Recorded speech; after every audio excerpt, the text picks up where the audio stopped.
The pink triangle, like the one I'm wearing here on my shirt, is a symbol of resistance against oppression for the LGBTQ community. But do you know the dark past where it originated? Hi friends, my name is Joe Geyer, and this is day 2 of Pride History. Nazi Germany used the pink triangle as an identifier from 1933 to 1945 for gay men that they would eventually round up and put into the concentration camps. Prior to the Nazi regime, it was still illegal in Germany to be in a same-sex relationship, and that law had been on the books since 1871. Now, it is important to note that while this was a law, it wasn't very commonly enforced, and gay people, even in full relationships with each other, were a tolerated part of society, to the point that many big cities like Berlin had thriving gay communities with bookstores and coffee shops that tailored specifically to the gay community. But when the Nazi regime came into power, they actually expanded the law so that they could more easily criminalize the actions of the LGBTQ community. Throughout the duration of the Holocaust, somewhere between 5,000 and 15,000 gay men were rounded up and taken to the concentration camps and forced to wear the pink triangle that signified them as a homosexual offender. It's also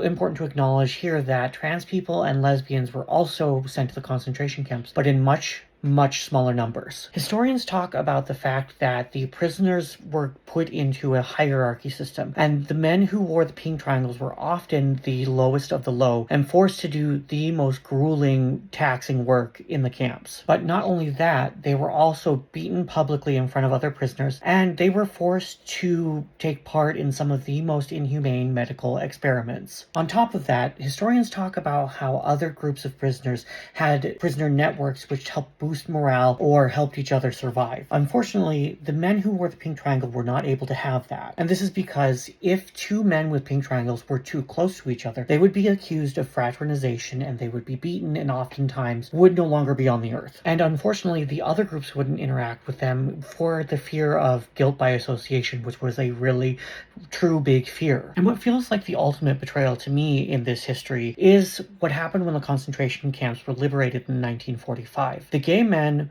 were taken from the concentration camps and put into prison because it was still technically illegal by German law for them to be gay. The gay men were taken from the concentration camps and put into prison because it was still technically illegal by German law for them to be gay. Now, the true number of how many gay people were killed in the Holocaust is not known, but it is believed that a majority of them did not make it out of the camps. So how does something with such a horrific background get turned into a symbol of resistance and hope? The first notable use of the pink triangle as protest was in the 1970s when a group of activists from Miami used it while they were fighting for the rights of fair and equal housing for LGBTQ people. But what solidified it as a symbol of resistance was in the 1980s, during the HIV and AIDS pandemic in New York City, the activist group called ACT UP took it as their logo and put it along with the words "silence equals death." And it is a great example of how our community takes violence and tragedy against us and turns it into strength and hope for the future. And with how important of a symbol it has become within our community, I'm glad to see that it continues to live through protests and in music and in plays and as a symbol of hope. Now make sure you come back for day 3 of Pride History tomorrow, and as always, happy Pride.